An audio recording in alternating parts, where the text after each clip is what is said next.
All right, college football season is here, and we're all making predictions, but Adam Gorney, he's making 10 bold predictions. You guys can go read this right now on the front page of Rivals.com. But since I got you here, I want to talk to you about a few of these. And we'll start with one of your bold predictions, a 5-star quarterback flip by signing day.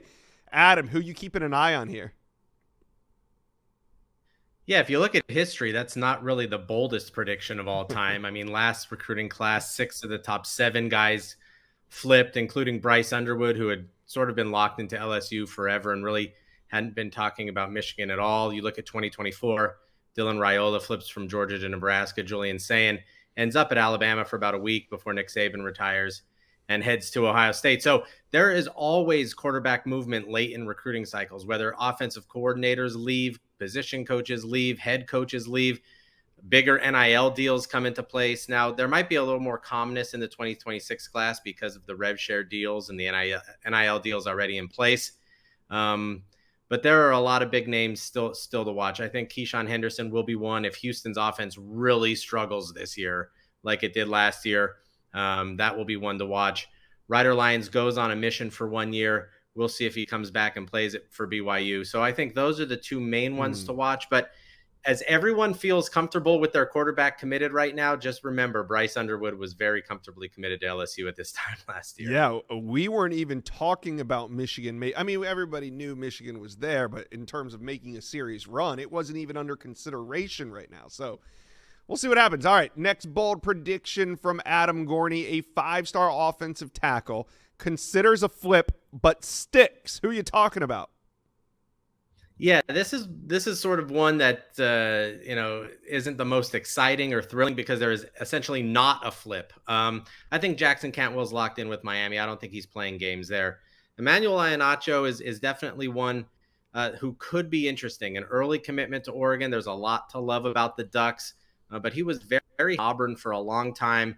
And let's see what Penn State does here, because in this, when he visited there in the offseason, he absolutely loved it there, had a really close connection with Phil Trautwein, the offensive line coach, and James Franklin. Plus, it's close to home. Plus, Penn State was basically saying, hey, you can come here and compete for national championships. You don't have to take a 6-hour plane ride to the Pacific Northwest. So We will see if there's any revisiting of that commitment. But Felix Ojo, definitely one that was interesting to watch. We'll see how Texas Tech, if they stick there. I predict he will stick after Texas flirts again with him. And Keeney Pepe, definitely Miami is coming hard after him.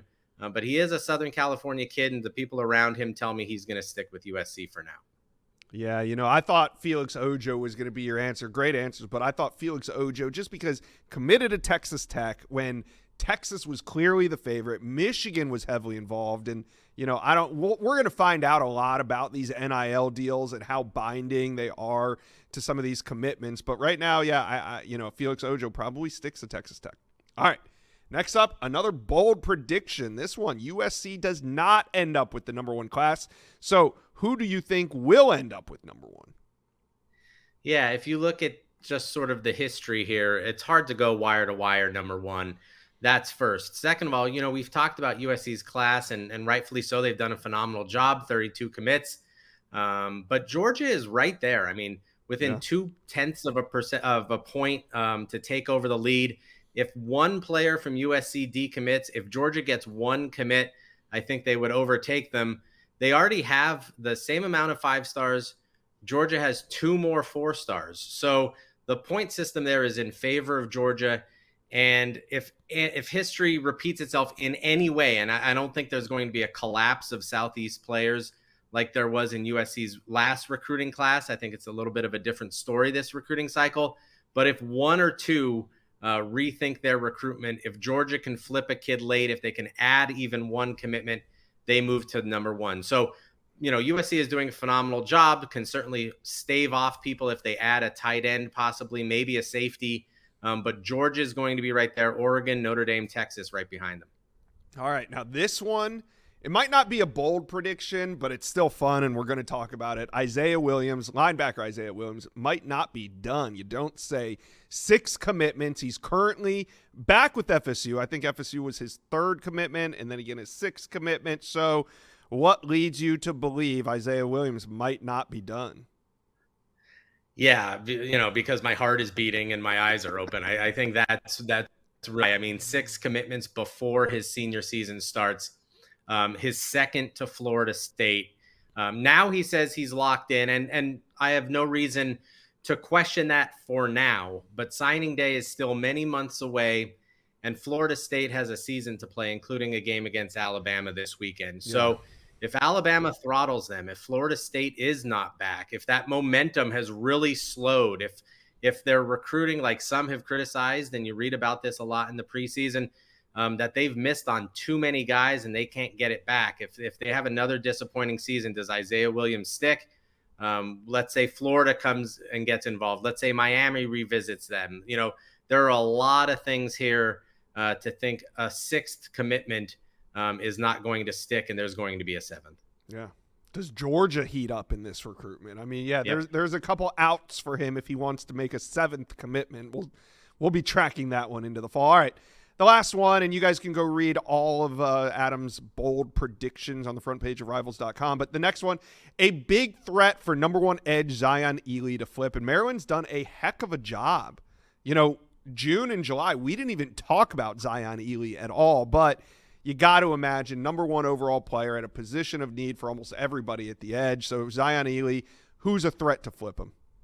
Let's talk game time. All of a sudden, the college and NFL seasons are upon us, but guess what? We need our tickets, and getting deals on last-minute tickets can be frustrating when all you want is to be there for the moment your team runs out onto the field, and the Game Time app gives the advantage back to the fans. It's the hack for unlocking amazing tickets, experiences, and it only takes a few taps. The app's incredibly easy to use, and the Game Time guarantee, it means you can trust that you'll get 100% authentic tickets on time and at the best price. Plus, fees are always included. So what you see is what you pay. That's why I use the Game Time app. It's super simple, and it makes the experience of buying great seats a breeze. I've even seen NFL tickets on there as low as $100. So Game Time makes it easy to find and buy NFL tickets and tickets for every kind of event in your area. Also, the Game Time lowest price guarantee. It's where Game Time will credit you 110% of the difference to guarantee you're getting the lowest price. All right, here's what we're going to do. You're going to take the guesswork out of buying NFL tickets with Game Time.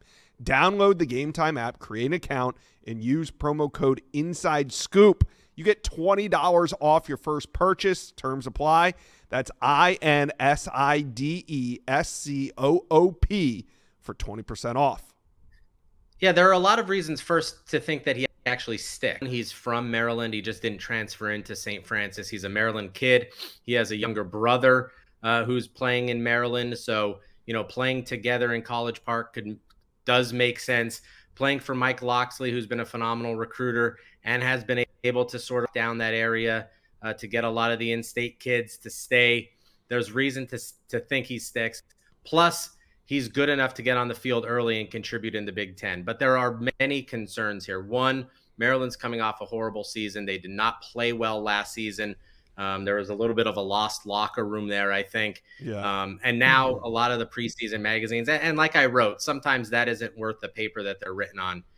But they're predicted to finish toward the bottom of the Big Ten, number 17 by a lot of magazines. And it's just a Big Ten that's getting harder to be really good at unless you have all of the resources available for you to do that. So if he goes to Maryland and sees, a half-filled stadium and a team that's getting, beaten every week or losing close games or just, hanging on to win games, and now Penn State is calling and they talk about being Abdul Carter or, all of the defensive edge rushers that they've had. South Carolina is involved. All of these schools that have done well and recruited well and talk about being the next Dylan Stewart in Columbia. Those kinds of things could be very tempting for a player of Zion Elee's stature to say, hey, Maryland, I gave you a shot. Things didn't work out. I'm going to go play for an elite program now. All right, the season is here. Those are some bold predictions. We want to hear your bold predictions when it comes to what could happen in recruiting. Let us know. Comment section below.